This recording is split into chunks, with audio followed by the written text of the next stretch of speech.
আজি জনজাতি সুৰক্ষা পৰিষদ অসম আৰু লগতে আমাৰ ডিব্ৰুগড় হনুমান বক্স ৰজমল গান্ধী মহাবিদ্যালয়ৰ সহযোগত আমি জনজাতি ৰাজ্য আৰু আন্তৰ্জাতিক পাৰপত্ৰই অসমখনক সুৰক্ষিত কৰিব এই শীৰ্ষক এক আলোচনা চক্ৰ আৰু বক্তৃতামালা আমি ইয়াতে আয়োজন কৰা হৈছিল। সাম্প্ৰতিক প্ৰেক্ষাপটত অসমত যি ধৰণৰ এটা ভয়াৱহ পৰিস্থিতিৰ সন্মুখীন আমি হ'বলগীয়া হৈছে ইয়াৰ ভূমিপুত্ৰ আৰু খিলঞ্জীয়া লোকসকলে, তাৰ পৰিপ্ৰেক্ষিতত আমি কেনেধৰণে ইয়াৰ পৰা পৰিত্ৰাণ পাব পাৰোঁ বা কেনেধৰণে আমি ইয়াৰ পৰা বাচি থাকিব পাৰোঁ, কাৰণ বহিৰাগতৰ যি আগ্ৰাসন, এই আগ্ৰাসনে আমাৰ জনগাঁথনিত ইতিমধ্যে প্ৰভাৱ পেলাইছে। আমি সংখ্যালঘিষ্ঠলৈ পৰিণত হৈছোঁ আৰু আমাৰ ভাষা সংস্কৃতিলৈ বিপদ নামি আহিছে। গতিকে এই কথাবিলাক অনুধাৱন কৰিয়েই আমি আজিৰ তাৰিখত এই আলোচনা চক্ৰখন আমি আহ্বান কৰা হৈছিল আৰু কেইবাজনো আমি আলোচকক ইয়ালৈ আমন্ত্ৰণ জনাইছোঁ যাতে পৰৱৰ্তী সময়ত আমি জনজাতীয় সুৰক্ষা পৰিষদ অসমে এই ক্ষেত্ৰত বিশেষ কাৰ্যসূচী গ্ৰহণৰ বাবে কেনেধৰণৰ আমি কাৰ্যব্যৱস্থা গ্ৰহণ কৰিব পাৰোঁ বা কেনেধৰণে আগবাঢ়িব লাগিব আৰু বিভিন্ন ধৰণৰ মতামত বা পৰামৰ্শৰ জৰিয়তে আমি কেনেধৰণে আগবাঢ়িব পাৰোঁ গোটেই কথাবিলাক আমি আলোচনা স্থান পাব বুলি ভাবিছোঁ আৰু তেখেতসকলৰ পৰামৰ্শ আমি গ্ৰহণ কৰিম।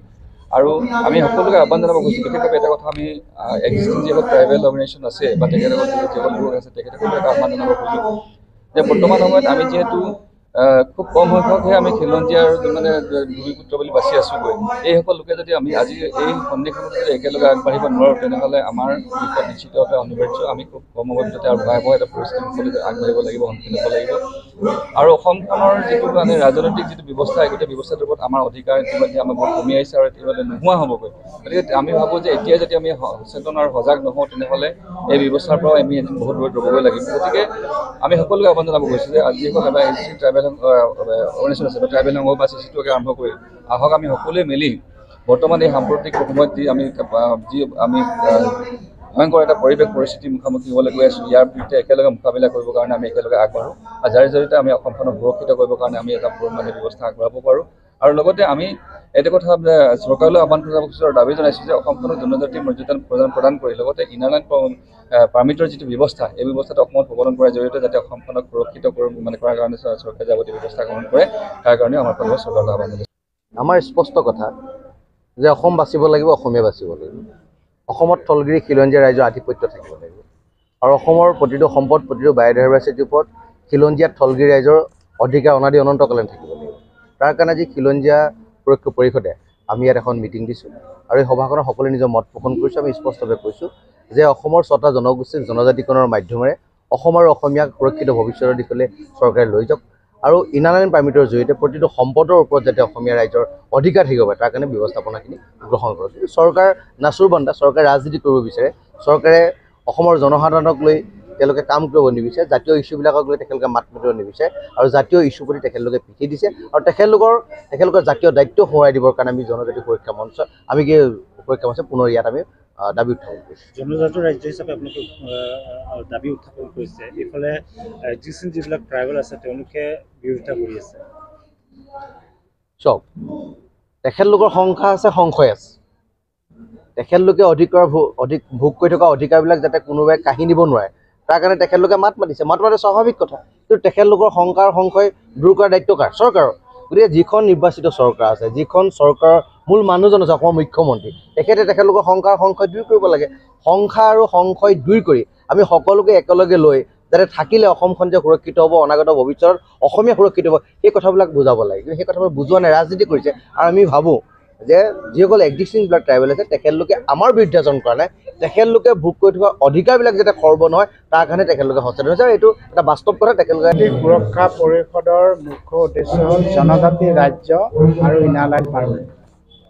1873 চনতে ব্ৰিটিছে এখন আইন আনি আমাৰ অসমত ইনাৰলাইন পাৰ্মিট প্ৰৱৰ্তন কৰি থৈছিল, কিন্তু সেইখন আজিলৈকে ইমপ্লিমেণ্ট অসমত কৰা নাছিল। আৰু এই কথাটোত আমি চব শুই থাকিলোঁ, চব শুলোঁ, ময়ো শুলোঁ। ছাত্ৰ সন্থা ডিব্ৰুগড়তে কৰিছিলোঁ, কিন্তু আমি শুই থাকিলোঁ। আৰু সিদিনা 2024 এই আইনখন ৰিপিল কৰি যেতিয়া কাখন আহিলে গম পালোঁ যে অসমত আছিলে ইনাৰলাইন পাৰ্মিট। যুৱ ছাত্ৰ পৰিষদে ডিমাণ্ড কৰি আছে যে ইয়াত প্ৰযোজ্য কৰিব লাগে, কি কয় আমাৰ ইনাৰ লাইন পাৰ্মিট ইয়াত দিব লাগে। কিন্তু আমি নিজে লজ্জিত যে ব্ৰিটিছৰ দিনতে 1873 চনতে ইনাৰ লাইন পাৰ্মিট আমাৰ লখিমপুৰ, শিৱসাগৰ, নগাঁও, গোৱালপাৰা এই ডিষ্ট্ৰিক্টবিলাকত প্ৰৱৰ্তন কৰিব লাগে বুলি আইন পাছ হৈছে, আৰু 2024 চনত ৰিভিউ কৰি পেলাইহে কাৰখন আৰু আজিলৈকে আমি কিন্তু শুই আছোঁ। সেইকাৰণে অসমৰ জনসাধাৰণক আমি কৈছোঁ যে ত্ৰিপুৰীসকল ট্ৰাইবেল, কিন্তু তেওঁলোকে কৈছে আমি সুৰক্ষিত নহয়। মেঘালয়ৰ সকলোখিনি ট্ৰাইবেল, কিছু অলপ সুৰক্ষিত হ'লেও তেওঁলোকেও কৈছে আমাক ইনাৰ লাইন পাৰ্মিট লাগে। বিধানসভাত প্ৰস্তাৱ হৈছে, আমাৰ দাবী, আমাৰ বিধানসভাত এটা প্ৰস্তাৱ হ'ব যাতে অসমখন ট্ৰাইবেল ষ্টেট ইনাৰ লাইন পাৰ্মিটৰ সৈতে আমাক সুৰক্ষিত কৰিব। মুখে কৈ থাকিলে মানে খিলঞ্জীয়া সুৰক্ষিত কেনেকৈ হ'ব? আৰু 6 জনগোষ্ঠীক জনজাতি কৰিলে অসম মানে কেতিয়াও সুৰক্ষিত নহয় যদি ইনাৰ লাইন পাৰ্মিট। আমাৰ ভাষা আন্দোলন কৰি পেলাই শ্বহীদ হ'বলগীয়া ক'ৰবাত দেশ আছে নেকি? সেইটো নাই। ভাষা আন্দোলন কৰি শ্বহীদ অসম আন্দোলনৰ অসম চুক্তি হ'ল, আজিলৈকে ফলপ্ৰসূ নহ'ল। গতিকে মানুহৰ আকৌ এটা ভাবিছে আমি এতিয়াও সুৰক্ষিত নহ'ব। আলফা ল'ৰাখিনিয়ে অস্ত্ৰ ল'লে কিজানি কিবা সমাধান হ'ব, তেওঁলোকৰ লগতো আলোচনা হ'ল, তাতো নহ'ল, বিফল হ'ল। চবতে যদি বিফল হয় মানুহখিনিয়ে সুৰক্ষিত অনুভৱ কেতিয়া কৰে? আৰু অসমত খিলঞ্জীয়া মানুহখিনিয়ে যদি সুৰক্ষিত অনুভৱ নকৰে, শান্তি অনুভৱ নকৰে, অসমত স্থায়ী শান্তি কেতিয়াও হ'ব নেকি কওক? আৰু আপোনালোক যিহেতু মিডিয়া মানুহ, আপোনালোকেহে জনমত গঠন কৰিব। আমাক শুই থকা জাতিটোক আপোনালোকে জনাব লাগিব ইনাৰ লাইন পাৰ্মিট জনজাতি ৰাজ্য আমাৰ জন্মস্বত্ব। ইনাৰ লাইন পাৰ্মিট জনজাতি ৰাজ্য আমাৰ জন্মস্বত্ব। ভীমবৰ দেউৰীয়ে 1935 চনতে ক'লে, কিন্তু আমি উপলব্ধি কৰা বহুত পলম হ'ল। এতিয়া আপোনালোকক মই অনুৰোধ কৰিছোঁ, মিডিয়া মানুহ আপোনালোকে এইটো প্ৰচাৰ কৰক আৰু অসমীয়াক জাগ্ৰত কৰক।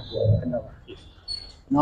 ডিব্ৰুগড় জিলাস্থিত ডিব্ৰুগড় DSK মহাবিদ্যালয়ৰ প্ৰাংগণত জনজাতি সুৰক্ষা পৰিষদ অসম আৰু সমাজতত্ত্ব বিভাগৰ উদ্যোগত 1997 চনতে জন্মগ্ৰহণ কৰা, বিশেষকৈ অসমত আন্তঃৰাজ্যিক পাৰপত্ৰ আৰু জনজাতি ৰাজ্যৰ প্ৰৱৰ্তনৰ কাৰণে ধাৰাবাহিকতাৰে আন্দোলন কৰি আহিছে।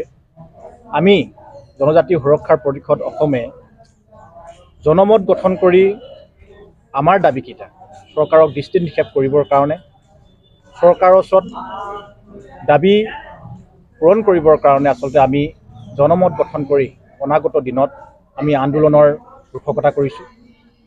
অসমত অসমীয়াৰ আজি যি অৱস্থা, ভয়ৰ শংকা, অবাধ প্ৰজন্মৰ কাৰণে, উঠি অহাৰ প্ৰজন্মৰ কাৰণে, ভৱিষ্যতৰ কাৰণে অসমত বিশেষকৈ ইনাৰ লাইন পাৰ্মিট আৰু জনজাতি ৰাজ্যৰ হিচাপে আচলতে খুব প্ৰয়োজনীয়তা আছে। গতিকে আজি এই DSK মহাবিদ্যালয়ৰ প্ৰাংগণত অসমৰ বিভিন্ন জাতীয় জনগোষ্ঠীৰ সংগঠনৰ উদ্যোগত তথা সহযোগত আমি আজি আলোচনা কৰিছোঁ।